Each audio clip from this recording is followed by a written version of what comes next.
Manjummel boys படம் எல்லாம் பார்த்துருப்பீங்க. அந்த படத்துல பறையிலடா பறையிலடான்னு ஒரு பாட்டு ஒன்று எல்லாரும் ஃபேமஸாக பார்த்துருப்போம்.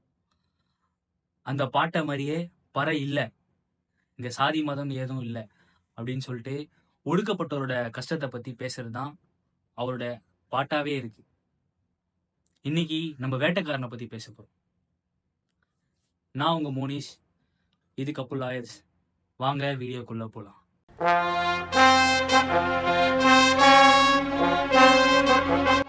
கேரளா நம்ம எல்லாருக்கும் தெரிஞ்சிருக்கோம். கேரளாவில் கொச்சின் உள்ள திரிசூர்னு ஒரு ஊர். அந்த ஊரில் பிறந்த ஒரு அப்பாவுக்கும் ஈழத்தமிழர் ஈழப்போர் நடக்கும்போது ஈழத்துலேருந்து தப்பிச்சு வந்து ஊட்டியில் தஞ்சம் அடைஞ்ச அம்மாவுக்கும் பிறந்தவர் தான் இந்த வேடன். வேடன்னா ஒரு உண்மையான பேர் கிடையாது. அவரோட உண்மையான பேர் ஹிரண்தாஸ் முரளி.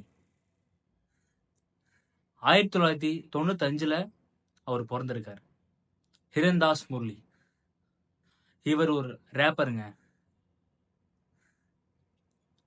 சின்ன வயசுல அவங்க அப்பா மது போதையிலையோ இல்லை விளையாட்டுக்கு பாடுறத பார்த்து இவருக்கும் பாட்டு மேலே ஒரு ஆர்வம் வந்து ப்ளஸ் டூவோட படிப்பை நிறுத்தி கூலி வேலையை செஞ்சு,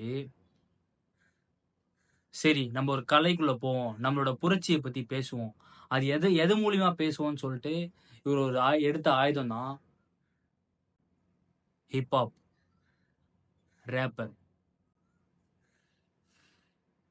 இவருக்கு அது கை கொடுத்துச்சான்னு பார்த்தீங்கன்னா கை கொடுத்துச்சுங்க. ஸ்டார்டிங்ல சின்ன சின்னதா இவரே ஒரு ரிலீக்ஸ் எழுதி இவரே பாடி போஸ்ட் பண்ணியிருந்திருக்காரு யூடியூப்ல. அதுக்கப்புறம் 2021 அப்போ வாய்ஸ் ஆஃப் வாய்ஸ்லெஸ் அப்படின்னு சொல்லிட்டு ஒரு பேண்ட் ஒன்று தயாரிச்சிருக்காரு. அந்த பேண்டு தான் மொத்த எழுச்சி பாட்டுக்குமே முக்கிய புள்ளி. அந்த எழுச்சி பாட்டுலாம் பார்த்து வாய்ஸ் ஆஃப் வாய்ஸ்லெஸ்ன்னு சொல்லிட்டு ஒரு பேண்ட் ஒன்று உருவாக்குனாரு. அந்த உருவாக்குனதுக்கு அப்புறம் நிறைய பட வாய்ப்பு கிடைச்சிச்சு. அந்த படத்துல லிரிக்ஸும் சரி, இவரே பாடினதும் சரி, எல்லாம் இவரே பண்ணி இன்னைக்கு இந்த நிலைமையில ஒரு தீவிரவாதியை விட இவரை மோசமா ட்ரீட் பண்ணிட்டு போனாங்க. அந்த எழுச்சி காரணமா நான் பானன் அல்ல, பறையன் அல்ல, புலியன் அல்ல, நீ தம்புரானும் அல்ல, ஆனில் ஒரு மயிரும் அல்ல, அவரோட வாக்கியம் அது. நீ அவ்வளோ பெரிய ஆளும் இல்லை, சரியா? நீ அவ்வளோ பெரிய ஆளும் இல்லை, நீ மேலேயும் இல்லை, நான் கீழேயும் இல்லை, எல்லாருமே இங்கே சமந்தான் அப்படின்னு சொல்கிறது தான் அவரோட வரிகள் எல்லாமே. அவரோட பாட்டை வந்து நம்ம தமிழில் மொழி மாற்றம் பண்ணோம்னா அவ்வளோ எழுச்சியாக இருக்கும் அந்த பாடல். ஏன்னா தாய் வழி வந்து அவங்க ஈழத்தமிழர்கள், அதனால அவ்வளோ எழுச்சி இருக்குது அவங்க பாட்டில். இவரு 6 கிராம் வந்து கஞ்சா வீட்டில் வச்சிருந்தாருன்னு சொல்லிட்டு அரெஸ்ட் பண்ணாங்க. அரெஸ்ட் பண்ணிட்டு 2 பொண்ணு அபியூஸ் பண்ணிட்டாரு, பொண்ணு மேட்டர்ல இன்வால்வ் ஆயிருக்காருன்னு சொல்லிட்டு அதுக்கும் சேர்த்து ஒரு மேலே கேஸ் ஃபைல் பண்ணாங்க. ஆனால் ஒரு 30 வயசு பையன், நான் இதெல்லாம் பண்ணிட்டேன், ஆமாம் இதெல்லாம் பண்ணிட்டேன், தப்பு தான், என்னை யாருமே இதில் ரோல் மேலே எடுத்துக்காதீங்க அப்படின்னு சொல்கிறது எவ்வளோ அது ஆச்சரியமாக இருக்குது அந்த விஷயம். ஏன்னா நான் பண்ண தப்பு, ஆமாம் நீங்கள் அதெல்லாம் பண்ணக்கூடாது, இதெல்லாம் என்னை ரோல் மாடலாக எடுத்துக்காதீங்கன்னு சொல்லிட்டு அவர் பேசுகிறாருங்க. அப்படிலாம் யாரும் ஓப்பனாக வந்து நான் பார்க்கல. நான் பண்ண தப்பு, எனக்கு கைட் பண்ண யாரும் இல்லை, எனக்கு சொல்லிக் கொடுக்க யாரும் இல்லை, இந்த மாதிரி நீங்கள் எடுத்துக்காதீங்கன்னு சொல்லிட்டு நான் யாருமே பார்க்கல. அவர் வந்து செஸ்டில், அதாவது மார்பில் ஆ, ஒரு கேரளாவை சார்ந்தவர் ஆ அப்படின்னு சொல்லிட்டு அவர் பச்சை குத்திருக்காரு. அது எதுக்காக குத்திருக்காருன்னா அதுக்கு விளக்கம் கேட்டாங்க ஒரு இன்டர்வியூல.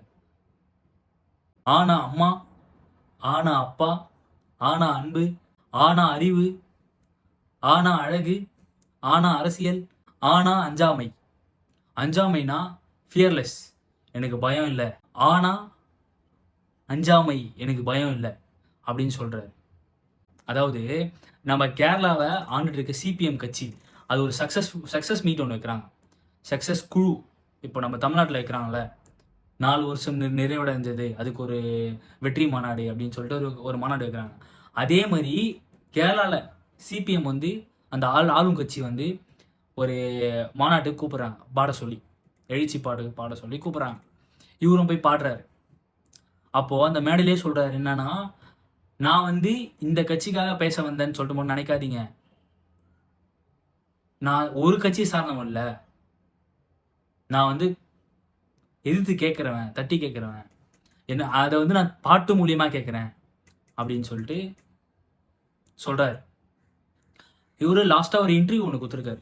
என்ன இன்டர்வியூனா, நான் வந்து ராவணனை பற்றி ஒரு பாட்டு ஒன்று பாடியிருக்கேன், அது வரப்போகுது, அது வந்துச்சுன்னா என்னை குண்டு வச்சு தகர்த்து கூட வாய்ப்பு இருக்குது அப்படின்னு சொல்லிட்டு அவர் ஒரு இன்டர்வியூவில் சொல்கிறார். அப்போது அந்த பாட்டு எவ்வளோ எழுச்சியாக இருக்கும் பார்த்துங்க. சசிகலா டீச்சர்னு சொல்லிட்டு ஒருத்தங்க கேரளாவில், இவன் வந்து பழங்குடி சார்ந்தவன், இவனுக்கு ரேப்பிங்லாம் இவனோட தொழில் கிடையாது, அந்த தொழிலுக்கு சசிகலான்றவங்க ரைட்ஸ் கேட்டிருக்காங்க. அதுக்கு இவரோட பதில் என்னன்னா, அந்த சசிகலா அவங்க ஒரு டீச்சர், சசிகலா வந்து அவங்க அந்த ரைட்ஸ் கேட்டிருக்குது ஆர்எஸ்எஸோட ஸ்டேஜில் தான் நின்று ரைட்ஸ் கேட்டிருக்காங்கன்னு இவர் சொல்கிறார். அதை பற்றி நான் கேர் பண்ணிக்க மாட்டேன். இந்த கை வந்து கூலி வேலை செஞ்ச கை, இது இந்த நிலைமைக்கு வந்திருக்குன்னா இதுக்கு எல்லாத்துக்குமே இந்த ஆர்ட் தான் காரணம். இந்த ஆர்ட்டை நான் எப்பவுமே விட மாட்டேன், இந்த கலையை நான் எப்பவுமே விட மாட்டேன், இது நான் பண்ணிட்டே இருப்பேன். இங்க ஜாதி மதம் வேறுபாடு இல்லைன்னு நம்ம சொல்றோம், ஆனா எல்லா இடத்துலையும் ஜாதி இருக்குங்க. எல்லா நாட்டிலையும், நம்ம நாட்டில் ஜாதி மதம்னு சொல்கிறோம், வெளிநாட்டில் கருப்பினர்னு சொல்லிட்டு நம்மளை தனியாக பிரித்து பார்க்குறாங்க. எல்லா ஊர்லேயும் ஜாதி இருக்குங்க, ஜாதி இல்லாத ஊரே கிடையாது. பேர் தான் வேறு வேறு, ஆனால் ஜாதி ஒன்று தான். ஓகேவா? எல்லாம் மனுஷன் ஜாதி, எல்லாம் நம்மளாம் மனுஷங்க தாங்க. ஆனால் நம்மளாம் பிரிச்சுக்கிறது தான் ஜாதி மதம், கருப்பு வெள்ளை எல்லாம்.